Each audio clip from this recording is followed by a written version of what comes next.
Welcome to episode 277 of the Grip Strip Podcast, the Bouncing Like a Rock edition of the Grip Strip Podcast. My name is Philip Matthew. I'm your host. And as always, I'm with the iRacing Indy 500 champion, computer genius, gentleman and a scholar, and Cannonball Run participant and someone who's completed it. His name is Josh Fine. What's going on, brother? Doing great, Phil. Yeah, I'll always appreciate all the accolades there. But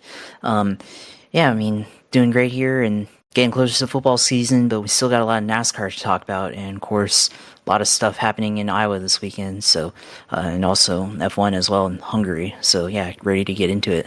Two main series, of course, were NASCAR with the Cup and XFinity, also ARCA. Butterbean Queen going out there getting another win. But yeah, Cup Series saw Byron get the win. They were trying to make it seem dramatic, like he was going to run out of fuel, but they had like 90 cautions at the end of the last 100 laps, and that allowed him to run 150 laps on fuel. Go over everything went on, including Carson Osavar hitting somebody else on the racetrack and not giving a crap. Chase Briscoe taking out 3 of his Toyota teammates. One of them, the car chief, bitching and moaning on social media, but still finishing second. And everything else that went on. How the cut line became much closer with that race as well. In the Xfinity Series, Connor Zilic trying to go for, 4 in a row. Wasn't able to and got into Justin Allgaier, much to the chagrin of his car owner, Dale Earnhardt Jr. And I mean, it's similar to kind of like Carson Osavar. So I guess we'll talk about Connor Zilic. He's been so good, and he's done a lot of good things, but there are those mistakes that a young guy is going to make, and how he handles that might dictate if he is able to win an Xfinity title in what looks like is going to be his 1 year in the Xfinity Series. We'll talk about everything that went on there with Sam Mayer and Ford getting a win, their first win of 2025. Haas factory team getting their first win in their new guys. Some good runs for some people that are on around the cut line too. Formula One, Lando Norris uses alternative strategy after a typical terrible start to beat his teammate Oscar Piastri and cut the points lead to 9 going into the summer break. Ferrari had a tale of 2 drivers, but in the end really didn't have anything to show for it. Fish Lips tried to run over Lewis Hamilton again, and Lewis Hamilton avoided the incident, and then Fish Lips acted like he did nothing wrong. Be nice if somebody would just punch that prick right in the face. Same thing that's happened to Carson Osavar, honestly. We'll talk about all the guys there. Gabriel Bortoleto, another great run. Sauber making huge gains. Fred Alonso actually having a good run. Aston looking like they've turned it around. We'll get into a little bit of football now. We're in August, so time to start talking football. Our teams, training camp, and we're getting ready to start seeing some preseason action. And trying to see big battles and who's going to be playing the big rookies. Of course, for Josh, it's all about Travis Hunter. For the Niners, we have a DB also that seems to be standing out with Bob Sala's defense, and it seems like with the productivity they're getting so far, their defense should be back closer to what it used to be in previous years before last year. Roundup will go over F2 and F3 in Hungary, the IMSA race at Road America, WRC Rally Finland. Supercars will be back at Ipswich. Indy Next will be at Portland, which will lead into our preview picks for the IndyCar race at Portland with, 4 races to go in the season. Alex Palou getting much closer, very close to locking down a third consecutive title and fourth in total. NASCAR will have a triple header at Watkins Glen. Had some news, driver changes, new drivers, different drivers, especially in the trucks, and the XFinity, couple of cars there as well. So we'll see triple header there at one of my favorite places on earth. Our sim racing league on Assetto Corsa this week is at Watkins Glen. The GT1 race took place yesterday. I did the call with Job, and he did a great job. He threw me, no pun intended, threw me off a few times with some of his one-liners, like his Shane Gillis-like personality. That'll do it. He didn't hold the mic like this. He did not hold the mic like this, though. I didn't see any of the facial expressions either, but we were having a fun time. It was a good race. Triple header at Watkins Glen. Josh will let us know all things going on iRacing gaming in the sim segment, and then we'll call it a day. We will start with the Iowa Corn 350, Iowa Speedway, a couple of weeks after an IndyCar race that had no promotion and no push whatsoever. They had decent crowds for both days in very warm conditions in Newton, Iowa for a NASCAR race on a track that has one of the dumbest paving jobs ever lived, where you pave the corners and you kept the straightaways rough. I don't know. That seems really, really dumb. It's almost like what Pocono did with Doc Mattioli when they made that one patch in turn 3, and left the rest of the track the same. But yeah, so we'll get into this race. Byron had, of course, backdoored a Daytona 500 for a second year in a row. Hadn't won since. Was up in the points for a good amount of the year. Utilized fuel strategy and track position late to go and earn his second win of 2025. 15th win of his career. Cautioned. Yeah, I mean, you only had... Yeah, so up there was, 2 for stages, and then, 1, 2, 3 for cause. So they only had 5 cautions in the first 2 stages, and then 7 in the last stage, which is pretty weak. Only 10 lead changes in this race. We'll go through the results here. William Byron, the winner, over Chase Briscoe, the pole sitter for a 6th time this year. Brad Keselowski won both stages, finished 3rd. Ryan Blaney, defending race winner, finished 4th. Ryan Preece from 33rd to 5th. Darrell Wallace Jr. had issues with his car. I think hit the fence, broke a toe link. Was able to come back from a lap down, finish 6th, coming off of his Brickyard 400 win. Alex Bowman 7th. Carson Hocevar 8th, Joey Logano, and Bald Spot Dylan. Your top 10, there were, because of so many yellows, there were 30 cars on the lead lap. Some other people who got stage points, Austin Cindric had led 20 laps in the race, finished 12th. Barry 13th, Elliott 14th, Eric Jones in 16th, even after getting spun by Chase Briscoe.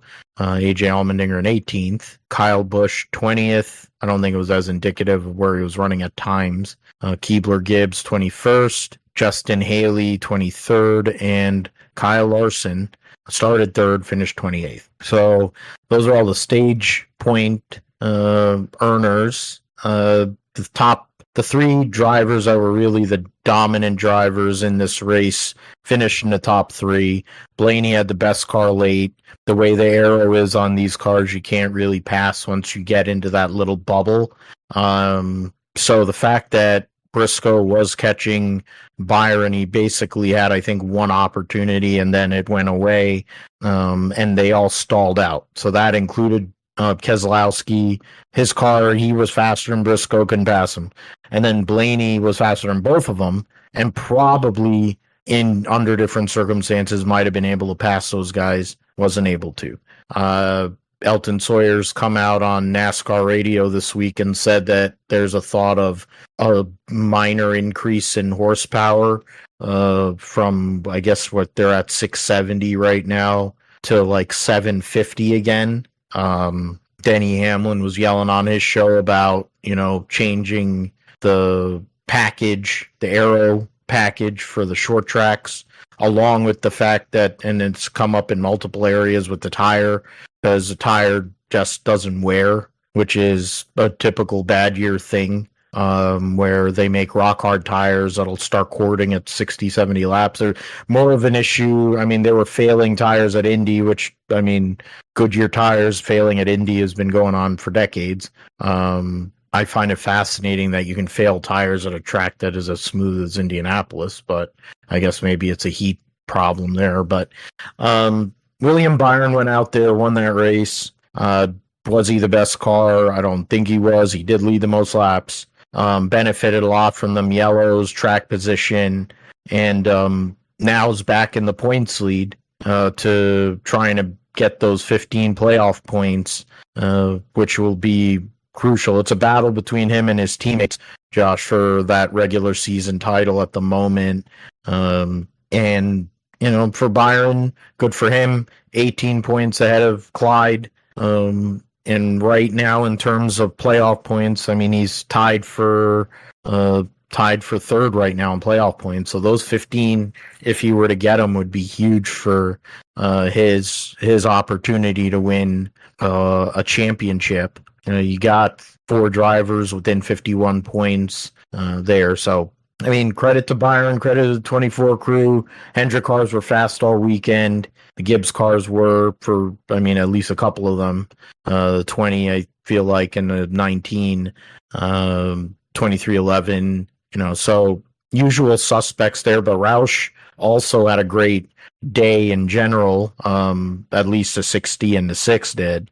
What were your thoughts on this race here at Iowa Speedway, Josh, and NBC making their debut for 2025? Yeah, I mean, the race, I mean, there wasn't really much to say as far as like real racing goes. And, you know, you mentioned the repave job and, well, the lack of passing, which this track, Iowa, is like a short track, but it's really it's like in between an intermediate and a short track, right? And it, you know, there's really right now, there's only like 2 grooves or 1.5 grooves, right? So there isn't really an opportunity to make a pass. And I think, you know, it's interesting, you know, if they had left the track as is and didn't mess with it like they did, this finish in particular might have looked a lot different. You know, you probably could have seen guys like, you know, they used to see in the past here in Xfinity races where, you know, they start running up close to the wall here, and probably could have seen guys, you know, try different lines and stuff and maybe not get as trapped behind lap traffic and all that like we saw here at several points during this race. Like, you know, before the end of stage 1, Brad Keselowski, William Byron fighting for the lead, and lap cars get in the mix of it, which, you know, we see all the time, right? And then Brad Keselowski wasn't able to pass in traffic there, and then he had to kind of do his progress there at the end, and he was finally able to get around him for the stage win, right? And then stage 2, he was able to take the win there in stage 2. Stage 3, you know, probably had, like, before Blaney started coming up, I think he had the best car and didn't have to worry about fuel like the 24 and the 19. So, you know, I think definitely he had an opportunity there, but obviously unable to capitalize there on the win there. But I mean, the fact that, you know, a lot of people are making a lot of noise about the fact that this is a short track, or at least is supposed to feel like a short track race, and yet we see fuel mileage racing here. I mean, to me, it's you know, it's kind of like road course racing, and we saw this like with Chase Briscoe, the way he was saving fuel, like barely touching the brakes, you know, lifting and coasting. I mean, this is like, you know, how we saw Scott Dixon go and win a ton of the races that he's won, being a fuel mileage savant there. And I mean, it's a little different in NASCAR because you know, cautions and stuff definitely helped, but that's kind of what it feels like to me. Is like, it's, you know, kind of like you're typical IndyCar race where things get strung out and it turns into, fuel strategy type deal and everything. It's just the problem is that, it's really hard to pass in these conditions. So I guess that's the part that makes it really easy for the 24 and the 19 to be able to do that. So it's definitely interesting to see the strategy play out in that way. But I mean, I guess it's also frustrating to watch as a fan to see how they're really unable to race, and it makes it interesting how Blaney came up through the field at the end, but once he got up to the front couldn't make a move. But Wallace went from once he got back onto the lead lap, went from 32nd to 6th place there at the end, and one of the few guys that were able to make something happen midfield. So it was definitely interesting watching that in there. And then Byron, of course, taking the win, which to me it's kind of weird how his season has gone, because he's been the points leader, but obviously he hasn't won anything since Daytona, right? Kind of backdooring into the second Daytona 500 win, but still leading the points throughout the season. And then briefly Chase Elliott took over the lead a couple weeks ago, and now Byron's back in the lead. And you mentioned the three-way battle between him, Elliott, and Larson. And it's like, well, Byron's kind of been up there, and then recently kind of stumbled a bit with the running out of gas at Michigan, running out of gas at Indianapolis, right, opening the door for Elliott and Larson. But then this week comes out and wins. Elliott doesn't have the best finish there. Larson kind of gets caught up in one of the yellows on the front stretch there, so that kind of takes him out of the deal there. And that's why, because he was up top 10 most of the race, I guess, or within the competitive group, and then got caught up in one of those cautions and ends up 28th. So they lost, or gave up points to Byron more than probably what they deserve to. So it's going to come down to these last three races. Still, anything can happen, especially with two out of these three tracks, with Daytona and Watkins Glen kind of being wild cards in terms of protecting the points lead for Byron here. So could be advantageous if he's able to get that regular season title, like you said there, and everything. So and Brad Keselowski, of course, if he wins, this shakes up the playoff standings and everything. But on the other hand, they've climbed back from where they were. They were like 27th in the standings like 3 or 4 weeks ago. 5 weeks ago, they were buried in the standings, and it looked like this is a lost season. But regardless of where they end up, I think they've kind of turned their season around. So if they're able to win these last three races, it's kind of like a wild card team in the NFL or any other sport where they suddenly get hot. Middle of the season, looks like the season's over for them, but then they start picking up wins, and then they make up the way in the playoff spot, and they have a chance at making a run down the stretch in the playoffs. That's kind of what it looks like if Brad Keselowski is able to go out and win one of the last three races. And then of course people talking about debating the playoff system and whether it should exist or not. I mean, if this was a full season title, I mean, this is probably something where you could probably envision him in terms of full season points, probably finishing in 10th place or something like that at the end of the season if they keep running, getting the finishes that they've been getting the last couple of weeks. So I mean, there's a lot of aspects to look at here, of course, but I still think at the end of the day, the big story has been just the inability to pass. And it seems like week after week, people have been complaining online about the issues with next gen car and stuff. And you mentioned that they're increasing or talking about maybe increasing to 750, right? And it's like, well, that wouldn't really do much, right? But I mean, they're increasing to 750 because that's all it can handle. That's all the transaxle is designed to handle. And if you've been paying attention to what Bozzi has been saying, they're going to put the hybrid in there. They're whatever system they use, and that's going to increase it to 900 with 200 from the hybrid, and 150 from the hybrid, and 750 from the from the gas engine. So that's where it's going to come from to get that 900 if they stay with the next gen design, which I don't think they're going to move away from it. So That's what it's going to look like. I mean, in the future, what I think if they continue to go that route, and that's why they're putting a lot of development into that EV car, which I don't think that's actually going to be a series. I think they're using that to develop the hybrid system for the Cup Series here in the future. So that's probably what you'll see, and I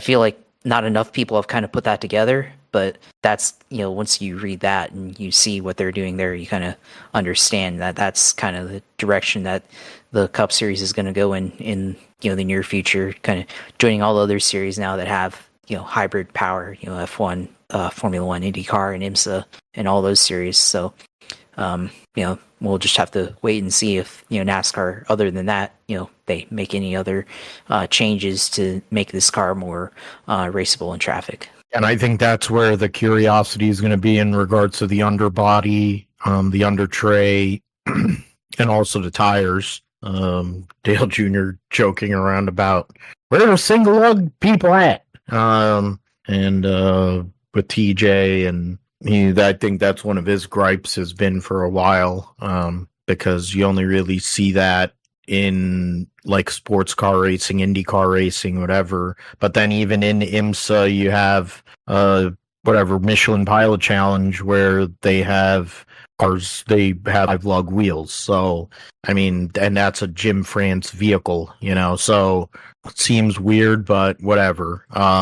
Curious to see what they'll bring to the table. The hybrid comment is definitely, I mean, Bozy, he's well versed in everything going on with his car and with in general. So that's what they want to do. I know that they don't know how to market it to make it seem good. IndyCars failed at it miserably between how heavy the unit is relative to a car that is a 13-year-old car.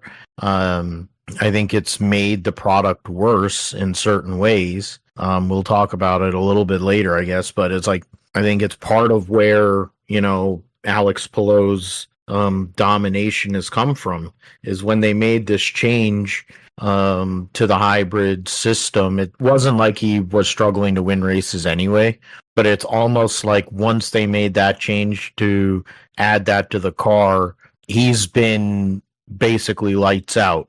With the way that the weight transfer is and all that stuff. And I think it kind of fits more. It's similar to the super formula cars that he drove in Japan. So that might be yet another thing where, like for SVG, maybe that would help him on ovals compared to, having to drive what seems like a supercar in certain ways, but is totally different from a Xfinity car on ovals, trying to figure that out.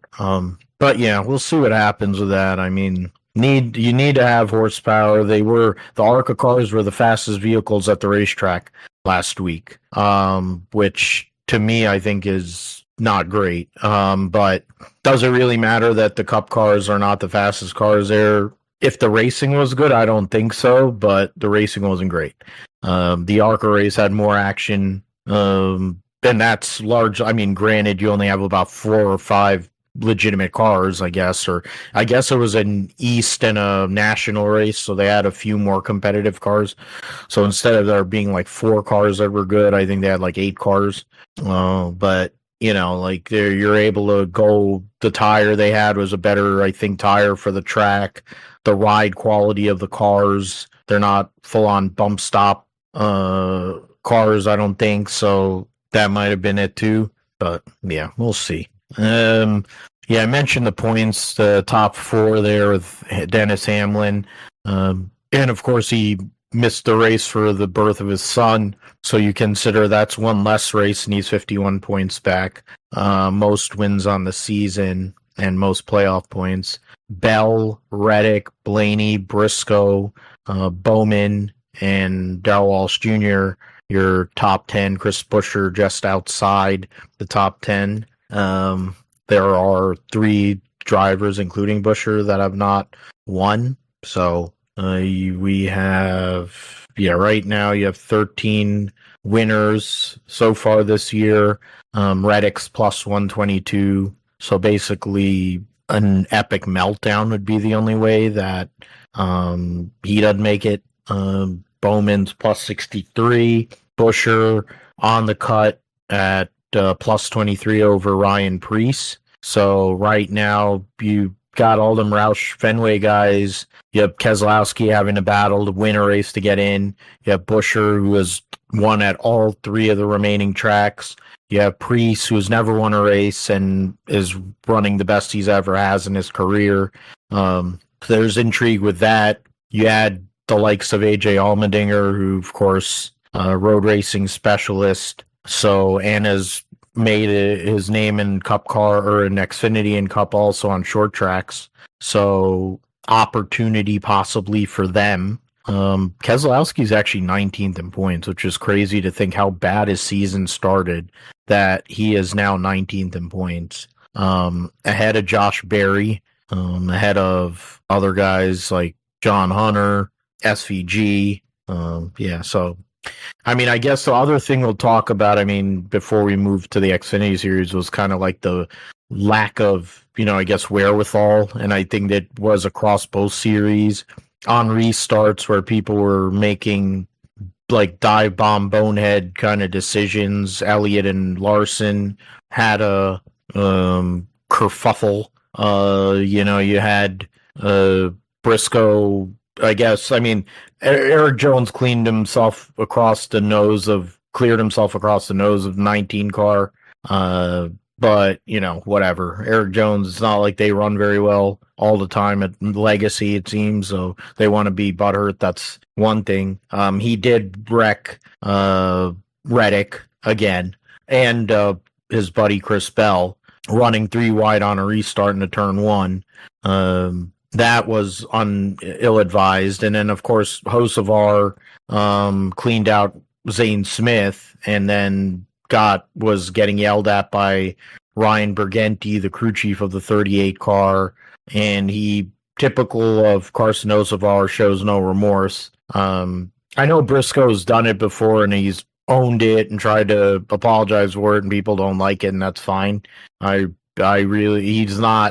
doesn't do it all the time. People make it seem like he does, but he doesn't. Carson Hocevar, on the other hand, has made it his career to run over people, whether it's in a truck or in a cup car.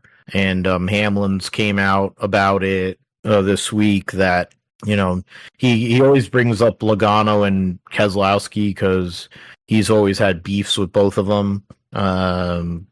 Famously tried to wreck Brad Keselowski in Xfinity series back in the day.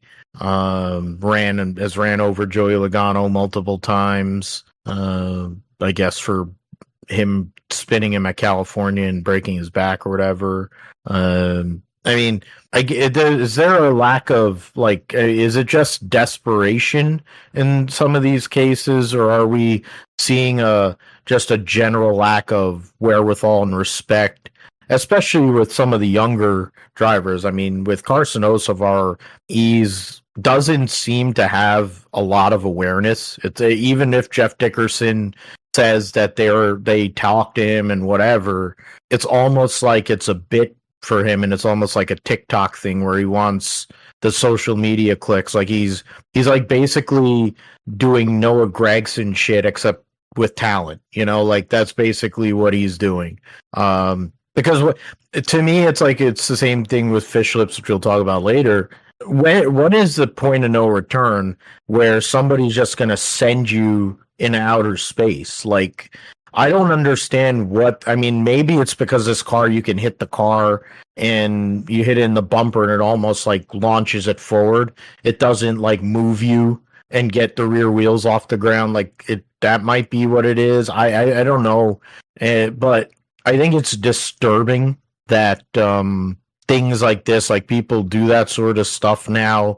And in the old days, I think like what Richard did to Kyle Busch last year at North Wilkesboro, you get your ass kicked. And he's a goofy looking lanky dude from Michigan, just like Brad. But the fact is Carson Hocevar deserves an ass whooping. He's run over a third of the field. At some point, who's going to do anything? Like, what happened to these guys where you can't fight? What, you're so worried about your sponsors that you can't go and like run somebody over? Like, I don't understand. There's been people right rear hooking people for years now, whether it's Clyde, Bubba, whoever. I mean, that was my other point. I don't know what you think about some of these like incidents that we had, just with just a sheer lack of awareness and driving standard, which I think is a problem in multiple series, but a lot in NASCAR, it seems like recently. I mean, I think, when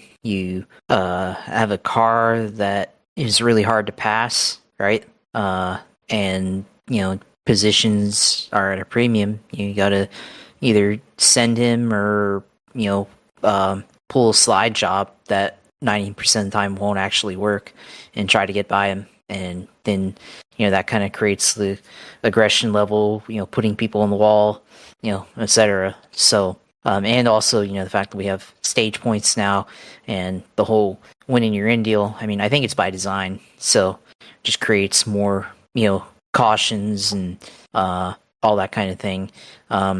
Creates drama because now you have people mad at each other and stuff. So I don't know, maybe it's by design or something. But Brad posted a tweet, or I guess he replied to a tweet that somebody put out with onboard from Kansas of this year, and kind of showed how Josh Berry ran over Kyle Larson in the corner, then Larson ran over Brad, and then AJ Allmendinger ran over Brad. He ran over AJ Allmendinger, put him on the wall, and then next corner, because Larson lost momentum from him being put in the wall by Josh Berry. He was trying to make up position, and Brad had to let him go, or else he would have gotten into the wall again, and etc. And then, you have those type of moves, and then you have types of moves that like Carson Hocevar is doing, is just straight up dumping people, like you've seen before. Like he did this year at Nashville, straight up dumping Ricky Stenhouse at Nashville. So.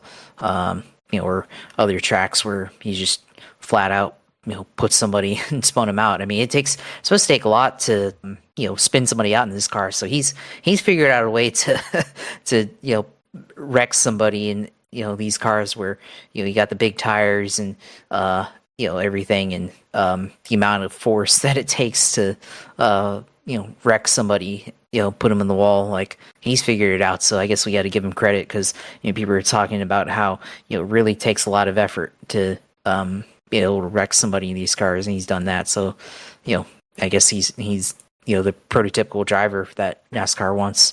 But he's figured out how to gain fans off the track with all the streaming and stuff, and all that. And obviously he's a fan as well, and has been for many years. But just the racetrack stuff on there hasn't been as good, I guess, behaving wise on there. But then I think also the composite bodies are also a factor, because we don't really see guys cut a tire from fighting off a guy, or having a fender to fender battle, right? Like we used to see in the old days of the COT and the Gen 6, and all beforehand. If you rubbed fenders with somebody, probably would cut a tire or something like that, and pay for the consequences. And now you don't have that anymore, with the composite body not being something that can cut a tire or anything like that. And also the Gen 4 era, with how aero sensitive was, if you knocked somebody's fender, that was basically the end of their race. So with aero push and all that. So now the kit car and all that, you have lesser consequences than what you did before. And then you have a system that kind of encourages it with the playoffs, and the stage gives you more opportunities to race with little respect for others. So I mean, that's the system that we live in right now. So Brad's situation that I mentioned, like, you have the option of punching me in the face after race, or do you go and race him the same way that he races you? So you have two avenues. Which way, Western man? Yeah, I didn't know that reference. I'm sorry, but either way, Yeah, but it's something we have to look at, and I think it fits here with what we're going to talk about here in Xfinity momentarily, where the High V Perks 250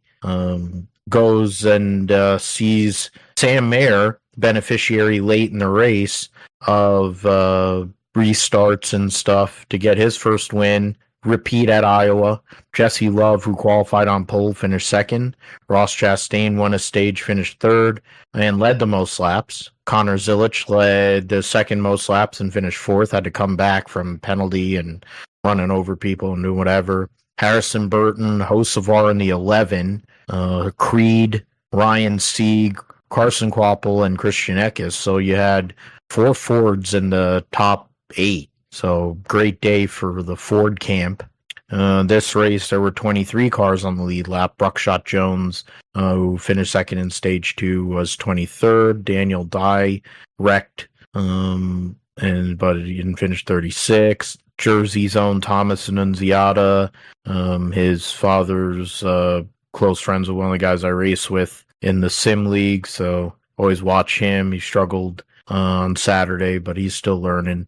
Yeah, I mean, similar to the race on Sunday, the top 4 was really the 4 best cars on the racetrack. Allgaier, of course, had issues, assisted by Connor Zilic in one instance, and so, you know, like, that's not something that, of course, Junior not happy about it, but and yeah, I mean, you had Rex on turn with lap 3. You had, bald spot Dylan driving the 21 because Hank Hill was suspended. And speaking of Hank Hill, Joey Gase was driving double. He did both races with King of the Hill on the car, so credit to that.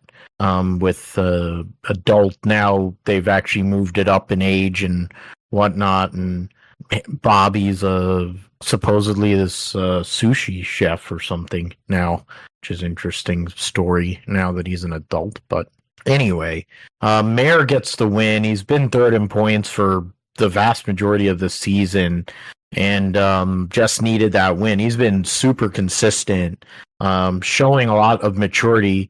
He was a lot more rough around the edges during his time with Junior Motorsports, but was fast. This year, I think they haven't had the pace, but he's made the most out of his situation and lining himself up, I think, for a run at a championship against Junior Motorsports.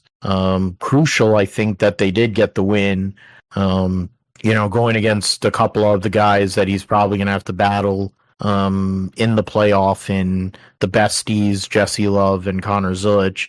Connor going and taking Allgaier out, notwithstanding, trying to go for 4 in a row, finish 4th, had a penalty. It seems like a typical Connor Zilic race where he goes and gets a pit road penalty, ends up getting into somebody, getting damage. More times than not, seemingly he's won the race. In this case, he still got another top 5 finish. I think they said it on the broadcast where ever since he came back from his injury at Talladega, he's finished in the top 5 of every race that he's run, which is insane for a rookie. But he isn't your average rookie. But Sam Mayer, former driver at Junior Motorsports, went out there and got the job done, and it's a big momentum boost for him and that team moving forward as we go along in getting towards the end of the regular season. Yes, Sam Mayer finally won. I mean, those promos for CW always promote him and Sheldon Creed, so I guess it finally worked for them to promote that, and he actually wins and everything. And yeah, I guess now Sheldon Creed has to figure out how to finally win here. But yeah, Sam Mayer, I mean, yeah, I guess he could be seen as a playoff contender here. I don't know if he has as good of a shot as Justin Allgaier or Connor Zilic there, but he's well positioned with his point standing, so there's no reason to believe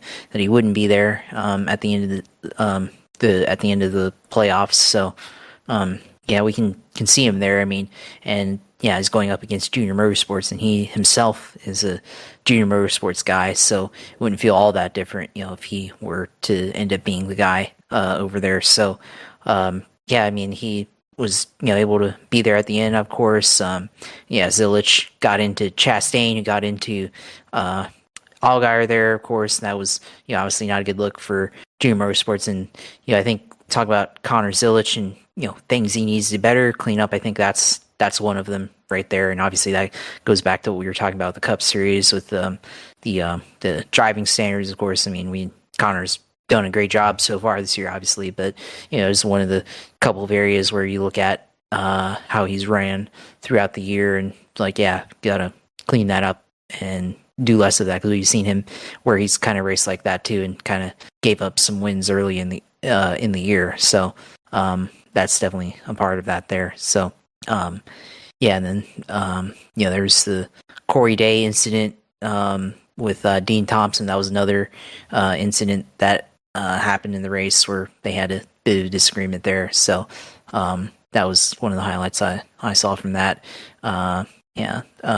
Hocevar, he finished in the 11 car, so qualified well in the 11, which they just fired Josh Williams there. So I don't know if Hocevar is obviously proven to be a good talent and everything, so, and putting it up there, doing better than what Josh Williams had done. So hopefully Josh Williams finds another ride somewhere, because I think he definitely deserves to be in the sport. But Hocevar put it there and able to put in 6th spot there. And then of course Austin Dillon replacing Austin Hill this week in top 15 to keep things stable in terms of owner points for the 21 car. But this it definitely was as interesting as the Cup race, with a lot of incidents throughout the event, of course. And Sam Mayer comes out on top,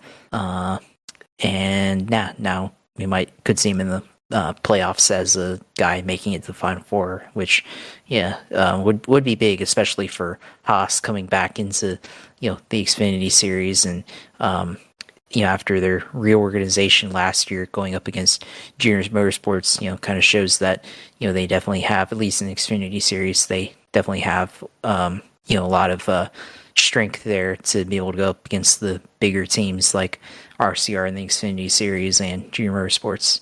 And it's something that we're going to have to see as we get closer to the end. Of course, few races to go in their regular season. Right now in the points, I have to bring them up here. Zilich and Allgaier are tied, and Sam Mayer is only 16 points back. So there is a battle right now for the regular season title. Zilich, of course, has 5 wins. So, if he gets that 15 playoff points, you could probably bank on him going and more or less final 4 bound. But we've seen weird things happen, especially like Kyle Larson recent years with a lot of playoff points. So if Sam Mayer can get it, it would totally switch his situation up too, I would say, though. And it proves how consistent he's been to be only 16 points behind these two guys. Of course, Zilich missed a race too, so you think about that. Love in 4th, 70 points back, and Hank Hill, with missing the race, falls to 122 points back, but he has 3 wins. He lost all of his playoff points to go and maintain his playoff position, so that'll be a huge disadvantage for him. Got some of them other guys will go over here. So right now you have 8 drivers with wins. Carson Kvapil plus 93, Sheldon Creed plus 82, Taylor Gray plus 67. So right now, and I would say that barring some weird stuff going on, you have 2 road course races and then Daytona and Gateway before the playoffs start. So if I think it's gonna be hard to see somebody come out from outside of that group Right now, Harrison Burton plus 17 over Ryan Sieg, and then plus 19 over his cousin Jeb, who had a rough day on Saturday. And then after that, you're going to have to probably win. That's Eckes, Dean Thompson, Daniel Dye, of course, Sawalich, who's turned it up here recently, Clemens, who has won on a road course before and also has won at Daytona before, so can never count him out. He's 20th in points right now. You got other guys like Parker Retzloff, who's had moments this year. And so there's a few guys that might have a chance, but it's kind of looking like who we have in there is probably going to be the ones that gets to the playoff. But we'll see about that as we get closer to the end. Next is the Formula One Hungarian Grand Prix, and that was Lando Norris. It wasn't straightforward for him. He doesn't get a good start, but he was able to make something happen, get through, and get him a big victory. Go through the results. So Lando Norris gets the win by just under 0.7 of a second on his teammate Oscar Piastri.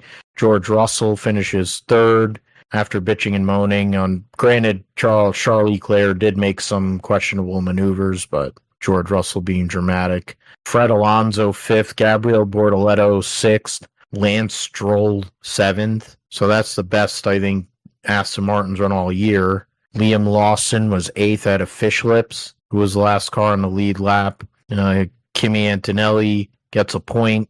Isaac Hadjar and Lewis Hamilton, along with Hulkenberg, Sainz, Albon, Ocon, Sonoda, Gasly, all those drivers from 10th on back were a lap down, and then Ollie Bierman had DNF. Gasly 10-second time penalty causing a collision. Leclerc 5-second time penalty for driving erratically. Yeah, that was the incident with Woody.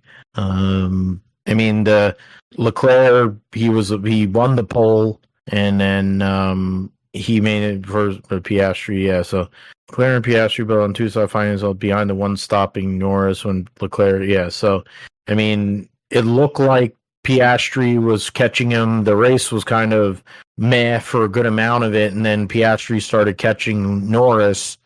Traffic kind of playing a role there late. But in the end, Lando Norris actually put in a good drive, and in a crucial situation, which huge point swing, going from, instead of it being 23 points going into the summer break, or 22 or whatever, it'll be 9 going into the summer break. And I think also the rules of engagement, the papaya rules, is something that we're going to have to keep a look at as well as we go into this next part of the season.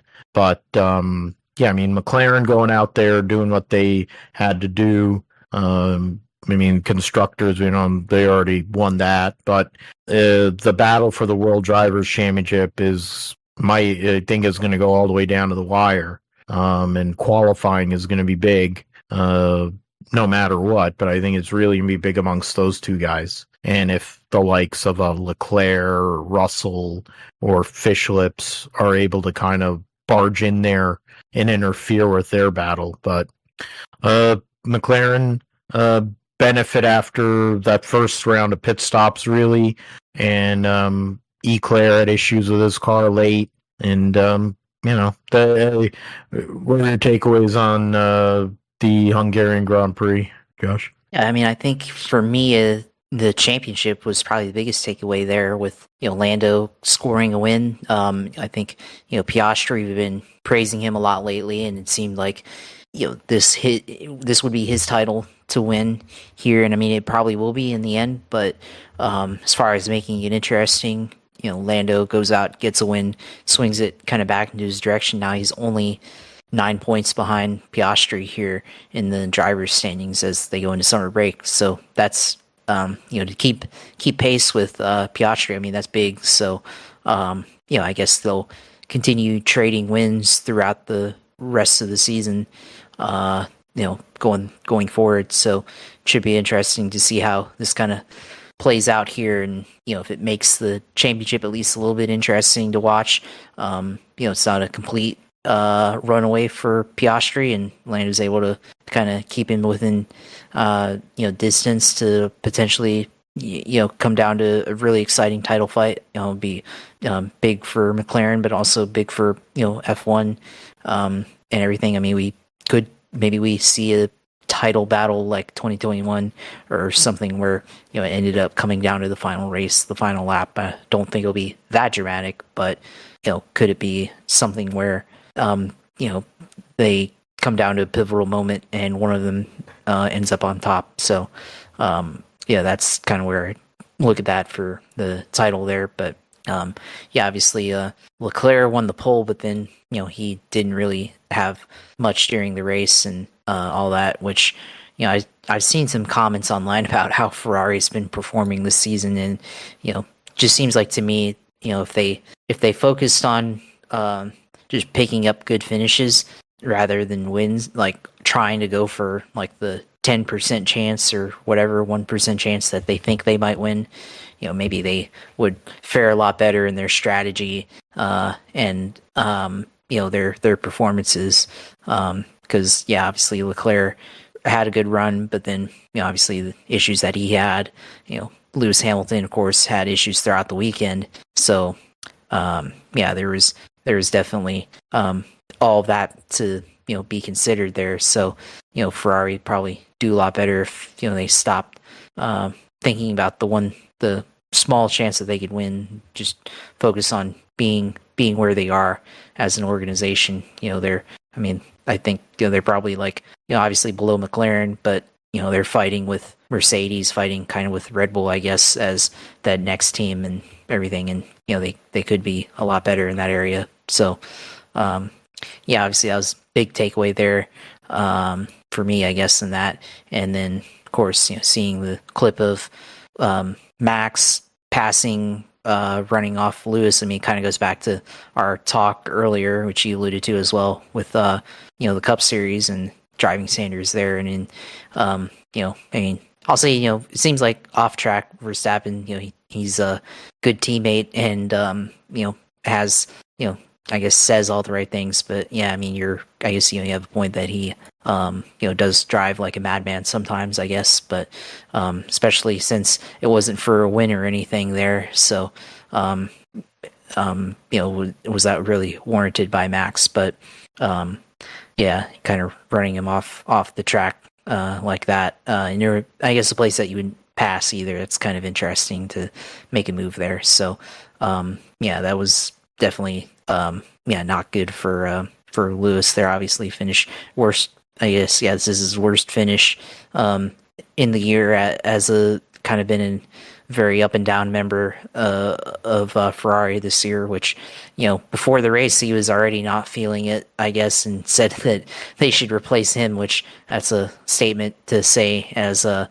7-time world champion in F1. So that was clearly showing kind of the level of confidence I think Lewis has right now in Ferrari's ability to give him a good race car and everything. So we'll see if they get any upgrades here, after the summer break and everything, if he's able to kind of recoup some of that and maybe get some good finishes and help them in the Constructors Championship and maybe even pick up a win if that's even possible with all the winning that McLaren's doing right now and all that. So we'll have to see. But I mean the last lap there, close to the last lap when Piastri could have passed him there. I mean there's an opportunity to pass, but obviously in that situation would have really had to be almost reckless to try to get around him, and probably would have taken out both of them if he had gone any further. So, good for him to jam the brakes when he had to and barely miss wrecking Lando Norris there, which obviously that would have been huge for the rest of the field, but then also, for the constructors and for the drivers' title as well. So, at least Piastri was able to hold on to that, but of course that cost him the win there. So that's what I have to say about this race here. Point you made about fish lips and how he drives. There's a consistency to how he drives certain drivers when he's actually battling for race wins. He'll drive through people, and then when he drives around Lewis, he basically. I mean, it's funny how the whole Senna comparison kind of goes there, where it's like he doesn't leave you an inch and makes you make a decision. So there's that aspect of it, but there's an aspect of recklessness and necessary, like you said, like was it really necessary or a faster car? You would have gotten that pass anyways. You could have went down the front straight with DRS and get it done. You weren't battling for anything. You didn't qualify well. You're having a bad weekend. They could have given him a 5-second penalty for running him off the track. I think they do that for other people, but because it's Fish Lips and Derek Warwick and all this stuff, they don't penalize the bastard. It'd be nice if, like he cried wolf about getting wrecked the one time somebody actually made him actually, hold a line, and he didn't hold a line, and he got sent at the old turn 1 at Silverstone and cried wolf about it. But then has made about 20 instances, I think, or 10 or 15 instances of him driving in manners that are erratic and or questionable for a guy who's supposed to be one of the best drivers in the world, and has all these wins and trophies and crap to justify his existence, even though he's a douche and basically has the personality of a broom. But he can eat a bag of dicks. The driver standings, Piastri 9 points ahead of Norris, as we mentioned. Fish Lips 15 points ahead of Russell.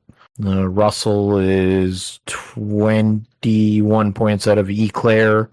Lewis pretty far back, 42 points behind Leclerc. So that's your top 6. Then a huge gap to Kimi Antonelli, who's 10 points out of Albon.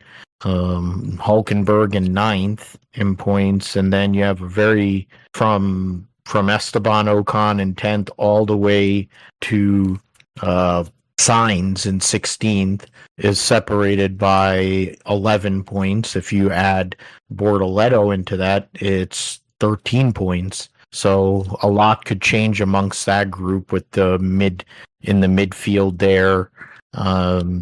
And that's virtually the whole entire midfield right there covered. So that's for the drivers. In terms of the constructors standings, Ferrari up by 24 points on Mercedes for second in the constructors, 42 points ahead of Red Bull for third. Then massive gap, 18 points, Williams ahead of Aston Martin. Aston Martin a point ahead of Slobber. And Toro Rosso is 7 points behind Aston Martin. So that's a great battle. 6th, 7th, and 8th is going to really come down to the wire. And then you have Haas and Alpine rounding out the back there. We will move on to football and go to you first, Josh, in regards to I haven't I've just been keeping up with the news in the casual. I mean, we have issues for some players, and then like the holdout for Jawan Jennings, which has in turn allowed why am I forgetting his name now? Opened up the opportunity for Salty for joking. Ron Jennings, Jennings, Devo Samuels, Brandon Ayuk is out. Yeah. So, I mean, Robert Sauls from Mikael Williams, Alfred Collins, Ricky Pearsall. There you go. That's what I was trying to remember. Yeah. Ricky Pearsall is now in his second full season, of course, coming back last year after the shooting. This is his first full training camp, and he's built a great rapport with Brock.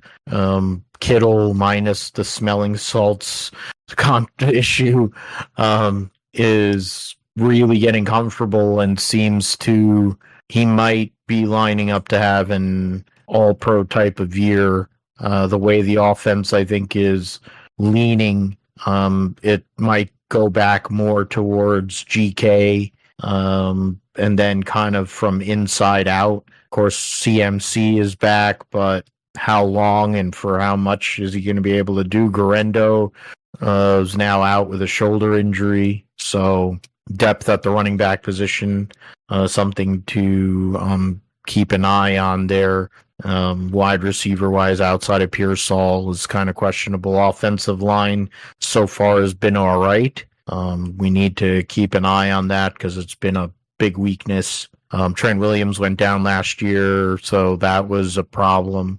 And then you have some of these other guys that haven't played very well or were inexperienced, so looking at how they progress. The defense, it seems like all systems go. A lot of these rookies that the Niners have had to acquire, especially on the defensive line, are performing well. Bob Saleh coming back to the Bay, coming back to be a part of the faithful after his debacle as the Jets head coach, seems to be right back the way it used to be. The energy is there. These young guys have come in with a lot of fire and a lot of, commitment. And I think that is making the defensive, part of the room have to show up. And these veteran presence guys, the Fred Warners of the world, the Bosas of the world, they're on notice. They know they have to lead, but then they also know that these guys are showing up and they're ready to play. I'm curious to see how that'll translate as we go into the preseason. Some of these players, if they're able to perform, what they'll be able to do. Moody, it looks like, has won the kicking competition, but that's going to be something we're going to have to keep an eye on. The kicking game is going to be a big part of this season, I think, for the Niners, the way their offense is kind of setting up. So we need Moody the way he was in his best times at Michigan, and more like what he was doing his rookie year, not what the hell he did last year where he sucked dick. We're going to be in a lot of close games, I think, this year, and can't be missing field goals. Special teams, not really sure about the kick and punt return side. I don't think they're going to be putting Pearsall back there because they need him. And Garindo's not going to be there, at least for a little while, because, of course, he's injured. So we'll see what comes of that. I'm not sure punter-wise either, but that's kind of where we're at, or where the Niners are at. What's the news coming from Jags camp with your new regime, Liam Cohen and company, and some of them new players? Of course, the one that, the most meaningful player, of course, is Travis Hunter, who found out through our group chat for the Fall Brawl League has eligibility as a wide receiver and a DB. So congratulations, you just got a cheat code.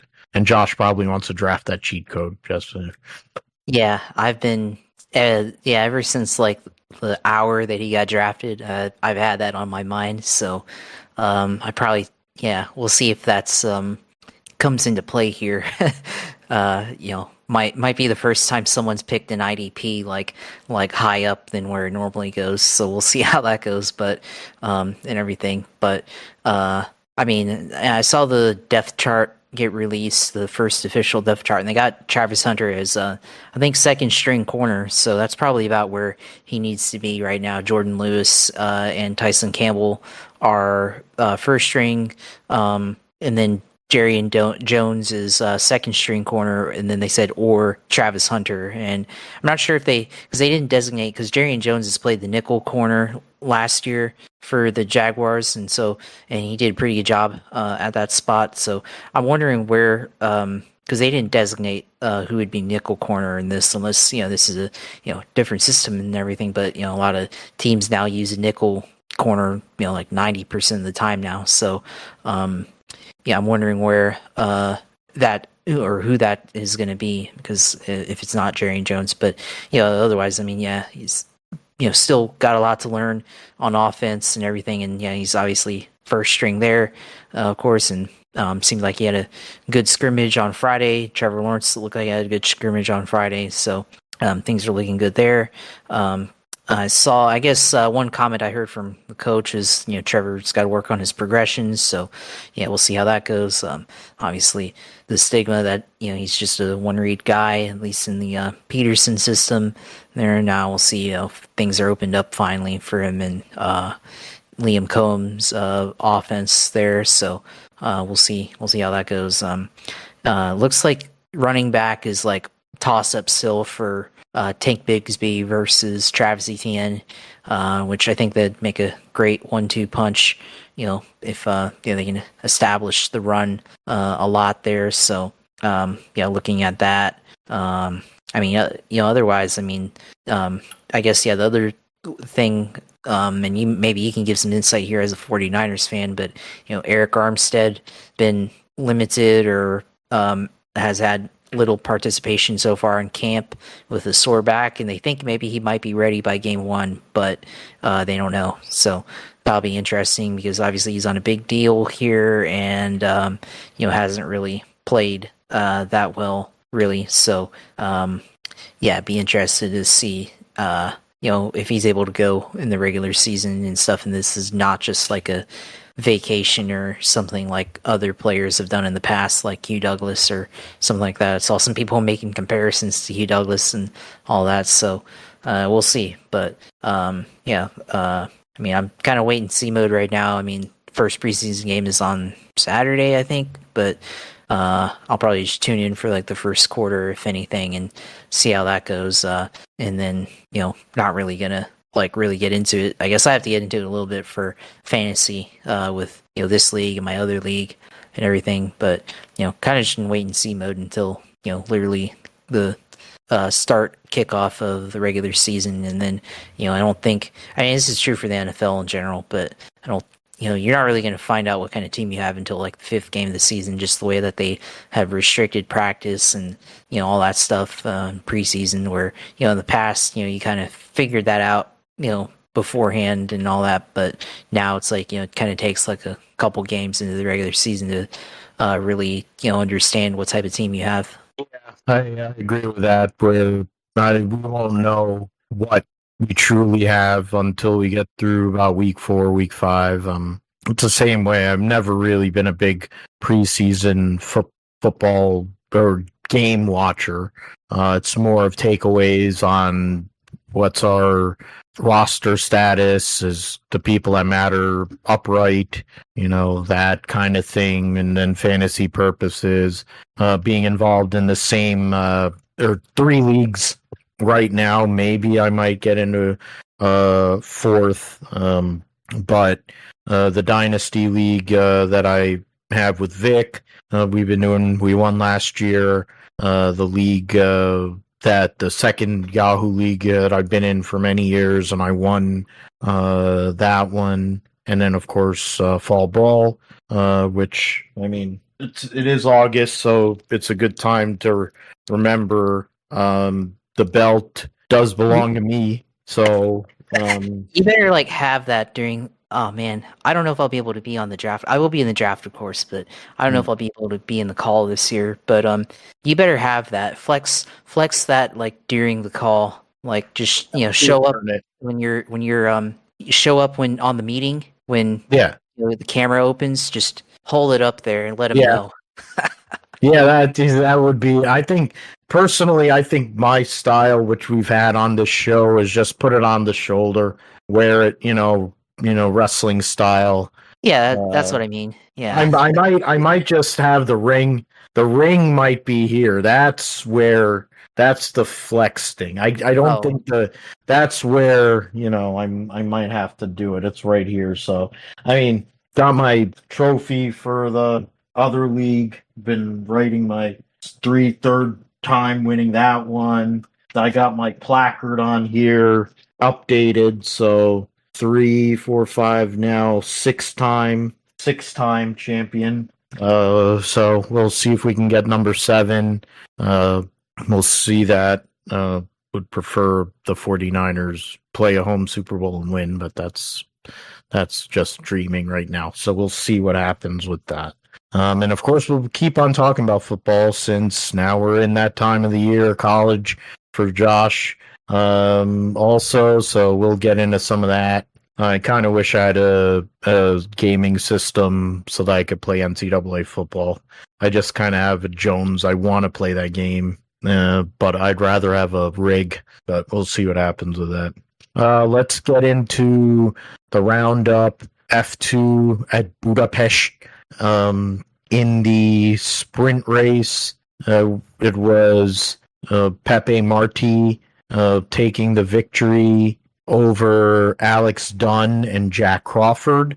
Victor Martin, Zuka Fornaroli, your top 5. Vashor, Gotha, Beganovic, Kushmaini, Arvin Lindblad. Go through blah, blah, blah. Megatuna, if there's Easterson 19th, okay. In the feature race, Luca Fornaroli gets his first feature win. Roman Stanek, Jack Crawford on the podium. Browning, Vashur, Lindblad, Beganovic, Gotha, Dunn, and Pepe Marti. Kushmaini just outside the points in 11th. Seb Montoya finished 15th. Easterson, last finisher, in 19th. Standings with, I don't know why it cuts off at Monza. Yeah, there you go. Yeah. So there you go. That's what it was. It was throwing me off there. So there's still 4 rounds to go in the F2 season. But for Crawford, lost a lot of ground with no points in Spa, then got outscored by 8 in Hungary. So he's lost 29 points to Fornaroli in the last 2 rounds. Currently, 17 points back, and only 2 points out of Richard Vashor. Luke Browning in 4th, Alex Dunn in 5th. Those are the guys that are Dunn is 30 points back in 5th. So that's really the battle. They'll race Monza coming back from the summer break to have a couple weeks off, then go race Baku, and then take a couple of months off before they return for Lusail in Qatar and Yas Marina to end the Formula 2 season. In Formula 3, Rafael Camara locked up the championship. So congrats to him with 1 round to go. He won the feature race to do it, no less. So that was Inter Puvasak won the sprint race, and then Camara wins the feature. So another Brazilian driver might be somebody who we're going to have to look at. We got Gabriel Bortoleto, but this Camara might also stand out. Inter Puvasak gets the win over Uguchuku, the American driver, and then Charlie Wirtz. Bador 6th, Boya Camara 8th, and then trying to remember, they don't put the national, so that doesn't help. But and then in the feature race, Camara over Boya, Tapanin, Wirtz, Niall, Soloff, Bador, Van Hoopen, Giusti, and then Inter Puvasak rounds out your top 10. The standings heading into Monza for the last round of the F3 season. And there's 3, 4, 5, 6, 7 drivers who haven't scored a point, and there's 2 drivers that have been in every race and haven't scored a point. So that's pretty god awful. So Kamara has locked up the win, the championship. He had 1, 2, 3, 4 feature race victories this year. So that's part of what happened. Sprint races have not really went too well for him. So it's interesting how he hasn't really gotten anything out of any of the sprints, but he shows up on Sundays. So, hey, I guess that's what matters most, right? So, Kamara right now, 48 points ahead of Mary Boya. So mathematically no chance there. Boya 2 points ahead of Zoloff. Then Tramnitz in third, Stenshore in fifth. The Tramnitz in fourth, and then Stenshore in fifth. Verts in 10th in points. Van Hoop in there. And Terpuvasak 13th. Ugachuku is in 16th in points. So Bedrin only ran one round, and he's still ahead of people who have run the whole season. Wow, that's pretty bad too. The IMSA race at Road America, BMW, the big winners on Sunday at Road America. The Motul Sports Car Grand Prix saw Philip Eng and Dries Vanthoor get the win over their teammates, Marco Wittmann and Sheldon Vanderlinde. The Acura Meyer-Shank 93 with Renger van de Zande and Nicky Ellerly finished third. The Whelen Engineering Cadillac of Jack Aiken and Earl Baba was fourth. Matthew Jaminet and Matt Campbell fifth. And then sixth was the Aston Martin harder racing car. Had a great weekend. Very competitive for them. So cool to see the Aston Martin Valkyrie run well. In LMP2, Dane Cameron, PJ Hyatt, and the AO Racing Spike get the win over the Inter-Europol competition, Connor D. Filippi and Clark. And then Seth Thomas, Mikkel Jensen, and the TDS Racing number 11. In GT Pro, I mentioned BMW getting the victory in that class as well. Madison Snow Neil Verhagen getting the victory over the Ford of Mike Rockenfeller's Seb Prio. The Dragon Speed Ferrari of Alto and Costa finished at a 0-2-1 Tree RC Ferrari. And then Misha Goikhberg, Mario Farnbacher, and the Forte Racing Lambo, fifth. And then in GT, that's overall. So yeah, the top three were GT Pro. The Ferrari 021 was the winner in GTD over the 78, and then the Conquest Racing Ferrari was third in GTD and seventh in class. Robbie Wickens and Alec Udell, I think they were running better and they had issues late in the race. They finished eighth in class. So unfortunate end for those guys.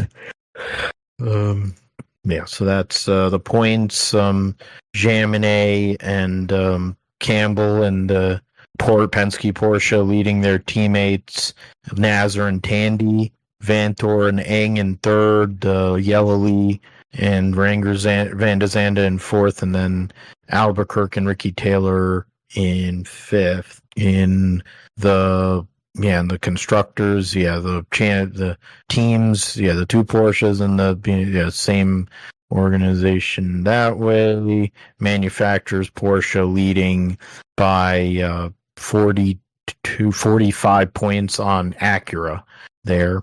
Then in LMP2, it's Cameron and Hyatt by over 100 points on Dan Goldberg. And then the AO Racing over the United Autosports 22, and then the Riley number 74.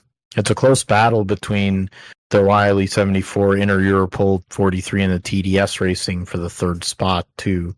And just under 100 points for adding the CrowdStrike car and an Era Motorsports. So really, there's actually a pretty solid battle from third through eighth. Then in GTD Pro, Alex Sims and Antonio Garcia leading the points by 30 over Albert Costa. Then you have Bachler and Heinrich in the Rexy Porsche, Rockenfeller and Prio in fourth, Dan Harper, Max Hesse in fifth, and then Snow and Verhagen with their win moves up to sixth. They're only 10 points behind their teammates there. And Chevrolet leads constructors by 17 over BMW, and 26 and 56 points for Ferrari back. Ford has a possibility there, too, along with Porsche. So Philip Ellis, Russell Ward leading the GTD points over Jack Hawksworth and Parker Thompson, and Casper Stevenson in third, Kenton Cook in fourth, Patrick Gallagher, Robbie Foley in fifth, only 20 points out of Adam Adelson and Elliott Skier. And then, Windward over the Vassar Sullivan and the Harder Racing, 27 there. So that's your battle for GTD. And they have 3 races to go in the season.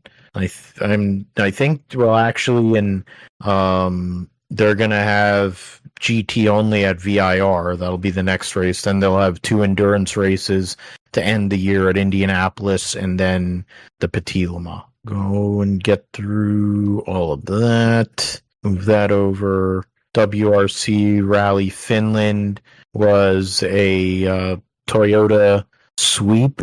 Top 5 sweep. Kalle Rovanperä finally gets a win at home, giving himself a chance, putting himself in the mix to possibly win a 3rd World Rally Championship with his victory. Trying to see, they don't show the result there. Go back, yeah. So now the final results, you have Rovanperä wins by 39.2 seconds over Takamoto Katsuda. Sebastian Ogier was 45.1 seconds back in third. Efren Evans, 48.1 back in fourth. And then Sami Pajari in fifth. So top 5 sweep for Toyota. Then Thierry Neuville, defending world champion, sixth. The first Ford, 3 Fords, 7th, 8th, and 9th. And Anat Tanak suffered a 5-minute penalty, finished 10th. And then, so Rally 2, blah, blah, blah. Last race winner, Oliver Solberg, wrecked out of this rally while trying to, maintain his points lead in the WRC2 class. And then the standings now with, 4 rallies to go. Efren Evans is 3 points out of Kalle Rovanperä after his 2nd win on the season. Ogier is only 13 points behind in 3rd, and he's missed 3 rounds this season. Tanak tied for 3rd. So it's a 4-driver battle right now, 3 Toyotas and the 1 Hyundai, to see who's going to be the world champion here in 2025. So that's that. And teams, of course, Toyota, big gap to Hyundai, and then so that's that. We'll go to Supercars. They're back this week. Ipswich. Go to there you go. Century Batteries Ipswich Super 440. Queensland Raceway. Boost Mobile Pole Award. Okay. And finals versus Sprint Cup finale. Enduro. What is Super? All right. Toyota to join Supercars. The current driver standings heading into this weekend's events. Brock Feeney leading the points by 220 over Will Brown, and then Matt Payne in 3rd, only 15 points behind Will Brown, the defending champion. And Cam Waters, Chaz Mostert, your top 5. Brody Kostecki in 6th. All these drivers have won a race this year. You have to go back down to Ryan Wood and Cameron Hill, 10th and 11th, who are other race winners. David Reynolds actually had a pole. That's all he's got to show for the year. He's having a tough time of it. I mean, Brock Feeney has 10 wins and 10 poles so far in 2025. Nobody has more than 3-3, which is Cam Waters, after that. So crazy to think. Coming soon. Finals begin on the Enduro Cup. Ultimate test of highlighted by the iconic finals begin. Oh yeah, so that'll be something I have to go over more in detail because they have a playoff format now. It's crazy to see Triple Eight going back to Ford, but and then so go look at some of those stories. But yeah, and then Indy next will be at Portland here coming up this weekend for Michael D'Orlando. Oh, New York native. Okay. So yeah, they'll have three races to go here. Last road course race before 2 ovals, back to back in Milwaukee and Nashville. So to end the season here. So in terms of the championship, Dennis Hauger, 42 points up on Kyle Collette, Lockie Hughes -89, Miles Rowe -127 in fourth, and Josh Pearson -152 in fifth. Those are the 4 guys that have won a race so far in the season. Some of these guys have, and all the polls have been shared by either Hauger, Collette, and Hughes. Collette actually has one more top 5 than Hauger, same amount of top 10s. Hauger, Collette, Rowe, and Pearson all have 10. Lockie Hughes is 9. So if you want to see who the guys are that competing for this deal, it makes sense they're top 5. With 2 ovals to go, which might give an opportunity for Rowe to maybe get up to third in points accordingly. So we will move on to the Indy cars and Grand Prix of Portland. 3 races to go here.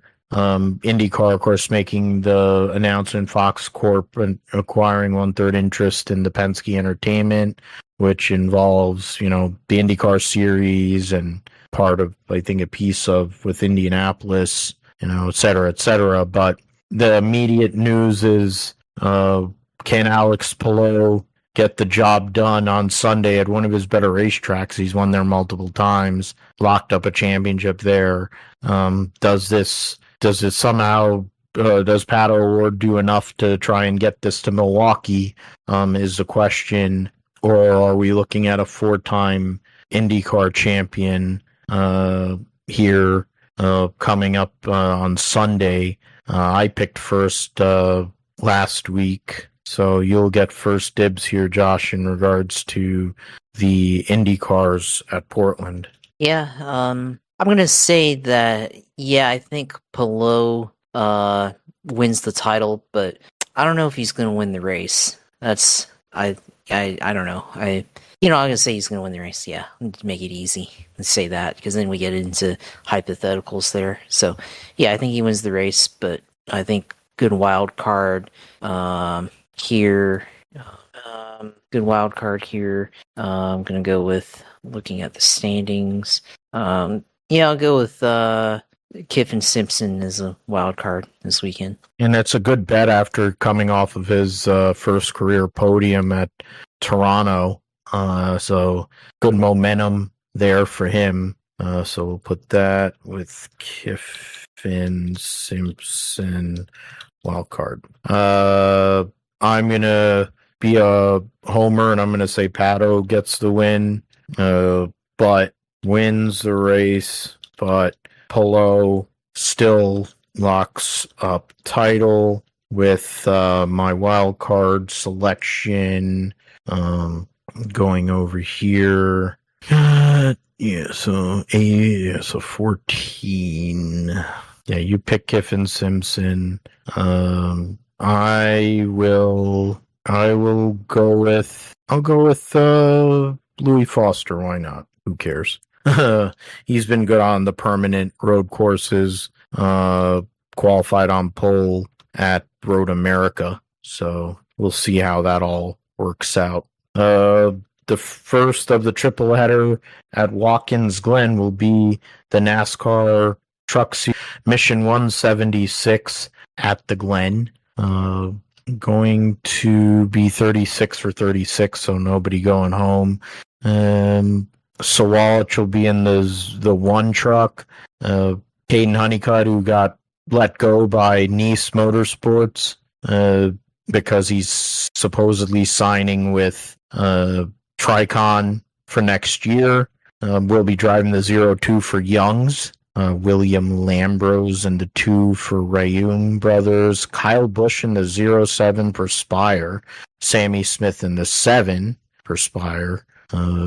Gian Buffamante in the 22 for Josh Rayung.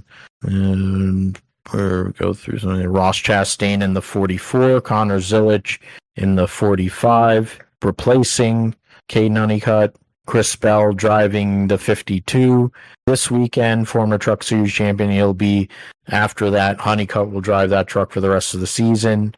Wesley Slimp in the second Halmar truck. Christopher Buscher making his Truck Series debut in the 66. Derek White driving for Carl Long. Brent Cruz making his Truck Series, or as a debut as an owner with his own team. Parker Kligerman and Henderson Motorsports coming back for the first time since Charlie Henderson's passing. You got those guys. Yeah, so I mean, I know it isn't the way it used to be, but I just figure Kyle Busch. It's a truck. He's won more truck races than anybody. The Spire trucks have been fast. Kyle Busch wins, and my wild card selection will be. That's a good question. I guess I can go with Brent Cruz. Why not? I'll go with Brent Cruz.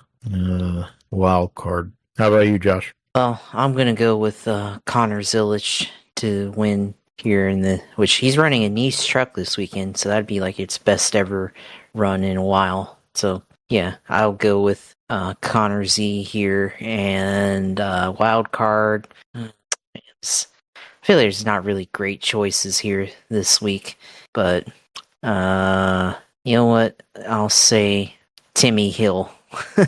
He could have hedged with Parker. He has won a road course race before too. That's true. Timmy Hill. Never know. Solid driver. The Xfinity series will be there, of course. The Mission 200 at the Glen. 80. It's funny. There's 70. I forget how many. 72 laps in the truck race, 82 laps in the Xfinity race, and then 90 laps in the Cup race. So not that much separation in total laps there. 38 for 38. Nobody going home this deal either. We have some different people here. We got Preston Pardis driving the SS Greenlight 07.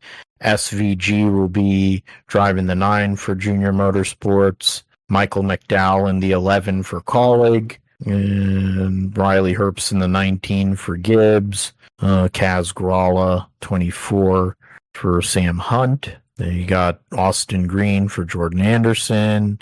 I don't know who they have in the 35. Stephen Parsons driving the 45. I guess Brad Perez wasn't available. Austin J. Hill driving the 53 for Gase. Thomas Annunziata and the Cope family 70. Yeah, Balicki right there. So that's that. So Josh, you get first dibs here. You already picked Connor Zilic once. Are you going to pick him twice? Oh, well, so SVG is also in this race, and last time at Sonoma it was the battle between SVG and Connor Zilic, and Zilic came out on top. So I'm going to say that this time SVG comes out here and wins over his teammate, more than likely, in Connor Zilic there. So I'll pick him there. And wild card, I'll go with Austin Green this week in the 32 as a wild card. All right, that makes sense. I'm gonna go Connor Zilic here to repeat his maiden Xfinity win from last year. Figure the momentum is there. He wants to go and reassert himself after what may have not been one of his better performances, even though he got a fourth out of it. And then my wild card will be. Does this? I mean, I guess it's a hedge. Like I guess I could call it a hedge. I'm gonna go with McDriver because they're a regular team. They're a regular team, but he's doing a one-off. So it's in a sense it can count. I think it counts, but considering how Colleague in the past, of course, with AJ were great on road courses. You put a guy who was a great road racer in one of their vehicles, they might be able to do something. Yeah. The Cup Series, go bowling at the Glen, combining three things I love: racing, Watkins Glen, and bowling all together. And everybody has already, I think, got the anointing oil out for SVG. But I wouldn't. He didn't. He wasn't able to get past Christopher Buescher last year in this race. So the notion that it's an absolute guarantee, I think, is a little bit presumptuous. Of course, Connor Zilic will be in a second in another Trackhouse car. We'll have Catherine Legg running for Live Fast, Balicki driving for Carl Long. JJ Ailey in the 44 for NY Racing, and then Syracuse football NIL. We knew Syracuse still had a football team. You got some of these other sponsors, whatever. It's there. I guess I should. If I really wanted to just go chalk, I could. Yeah, who cares? I'll just go with SVG. Why not? You were opposite. Like you went Connor Zilic in trucks, and I went Connor Zilic in Xfinity. You went SVG in Xfinity, and I'm going to go with SVG in Cup. So there you go. SVG wins, and my wild card selection will be. This is a little difficult, I gotta say. Trying to think of the points. I guess, yeah. Actually, based on the points, AJ Allmendinger counts as a wild card. So there you go. Because he's 20th in points. So there you go. Former winner at Watkins Glen. So that's nice. Yeah. Josh, you get last licks here. I guess for me, you picked SVG there, so I will say that Chris Bell will win here. He's also a good road racer too, so maybe it doesn't work out for SVG here. So we'll go with Chris Bell winning here this weekend at Watkins Glen, and I guess I'll go with Connor Zilic as a wild card here at Watkins Glen. Not sure if you can parlay Connor Zilic all weekend, but I think it's might not be such a bad idea, or do a parlay with SVG and Connor Zilic.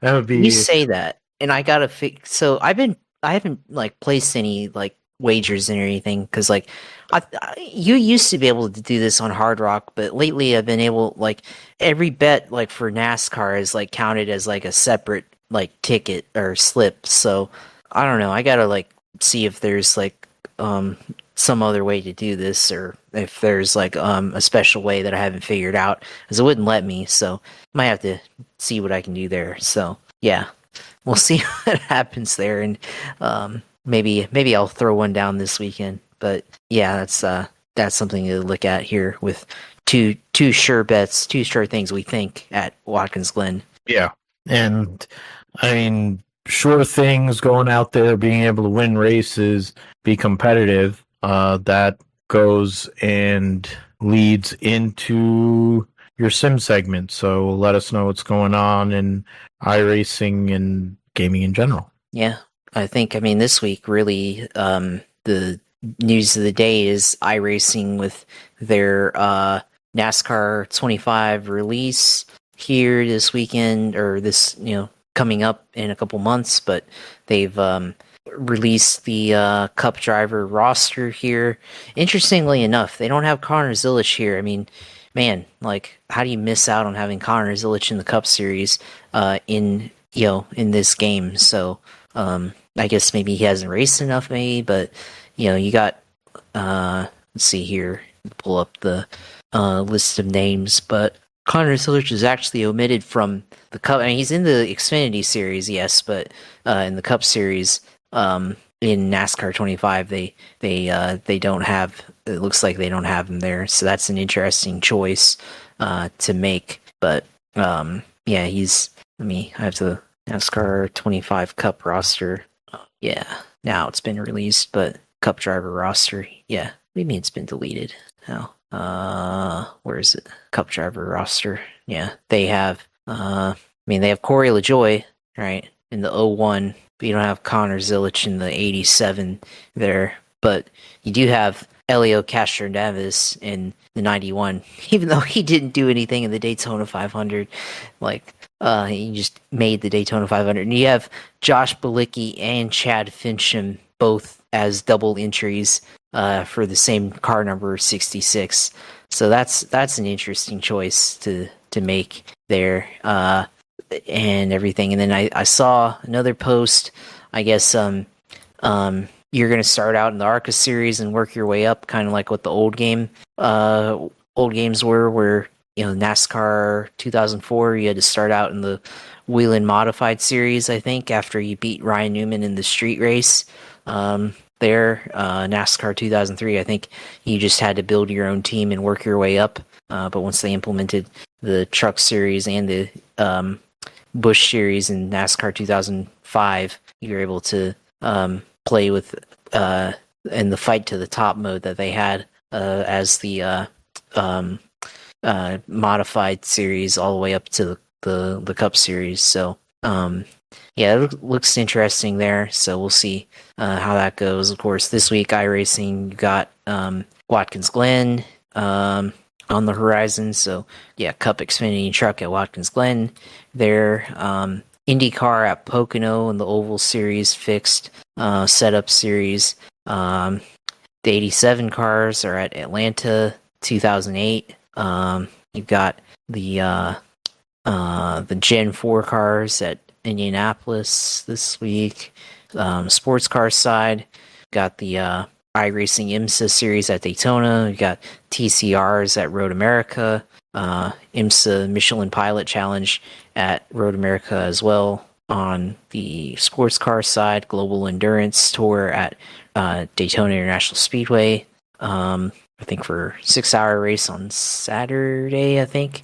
6 hours on Saturday, Global Endurance Tour there. And then, that's basically it's GT4s at Road America here as well. So I guess they're simulating what just took place at Road America this past weekend. It's Formula Fords on the UK server. You've got Virginia International Raceway there. So license unfilter that. So that's that for all the series on there. I guess as far as news this week on iRacing, everything back. IndyCar IRO1. Oh yeah, Portland. Yeah, the iRacing IndyCar series at Portland. Since that's now a track on iRacing, I forgot about that. That was one of the new tracks that they put out this week or this season. So you got that there as well to follow the real life IndyCar series there. So I guess the next special event on iRacing, got a couple of iRacing special events coming up. iRacing Race for the Cure at Lime Rock Park, benefiting, I guess, MS Society in August 13, and then Portimao 1000 August 15th, 16th there. So I guess if you want to do those races, those are available. I think those are both sports car racing events. So I might be looking at doing the Indianapolis 6 hours here in like a month or so. So might be looking at doing that, I think, possibly with a team there if I figure something out there. So we'll potentially be doing that. But yeah, that's all for me for iRacing this week on this segment. So yeah, we'll continue to go at it on iRacing, maybe do a couple of Watkins Glen races if we're able to, and go from there. So yeah, of course, you can watch on iRacing the streams at Twitch TV/UCLR2. You can watch that on their Twitter at JP Huffine, of course, and our YouTube page at Gripstrip Podcasts on YouTube. So yeah, go and follow us, and yeah, follow our content, and listen to our material and all that stuff. So yeah, we'll see how these picks work out. I'm sure they'll work out great, like they always do here. So yeah, looking forward to another set of road course racing here. We'll see if SVG can pick up his 4th win of the season and tie Denny Hamlin for most wins on the year and playoff points and all that stuff. So we'll see how that goes. Insane if SVG were able to do that, while currently being 25th in points. But considering where he was prior to starting his winning, he's made something of this recent swing, and goes out there and gets a win at Watkins Glen. It'd be another feather in his cap, trying to possibly make a run, get through a couple of rounds. Every win gives him more opportunities towards that. You can find me on Twitter, PGMatthew28, PGMGSP28, Instagram, Blue Sky, PhilipGMatthew.com, WordPress. It's where the audio, one of the places where the audio is for our show. We also have it, of course, on Podbean, YouTube, Gripstrip podcast page, of course, as Josh mentioned, where the video feed is, and then GSP 1428, another opportunity to get the audio. You can also listen to me on Mondays at Apex, on the Apex One YouTube page, announcing the GT1 Classic GT1 League. Might give some content here tomorrow, voice-wise, before I terrorize myself trying to drive my Ford Mustang GT4 at the Glen, hoping for a podium. Be nice. There's only 8 of us now, or 9 of us, I think, in class, so see what happens with that. But for Josh, I'm Phil. We'll be back for episode 278 of the GSP to talk about Portland, talk about Watkins Glen, lead into Richmond for Cup, and anything else going on in racing, of course, football too, talk about here on the Gripstrip podcast. So thank you for listening. Thank you for subscribing, and we'll see you next time.